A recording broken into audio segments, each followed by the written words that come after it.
Hi everybody, welcome back to Book Talk with Notion Press. Here I am with Miss, Veda Samhita, author of. Sri Sita Ramayana. How is it visiting the world's largest book? It's actually quite fun. It's my first time visiting a book fair as an author. Right. So, and I'm amazed to see the huge scale that Right. it's there, and I didn't expect this.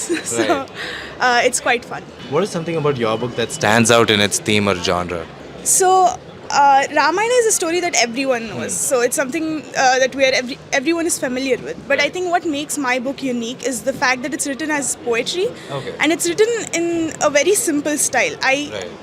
All throughout the book, I kept it in mind that I wanted it to be read by children Right. mostly. But at the same time, I'm a teen poet, so I wanted to add the depth that Ramayana actually has. It's a collection of poetry? It's a single poem. It's the whole thing. Yeah, the whole thing is 4,132 lines. Oh my god. What are some of the biggest challenges you face writing a book like this? I actually assumed I would finish this book in one day, but Wow. it took me 2 years.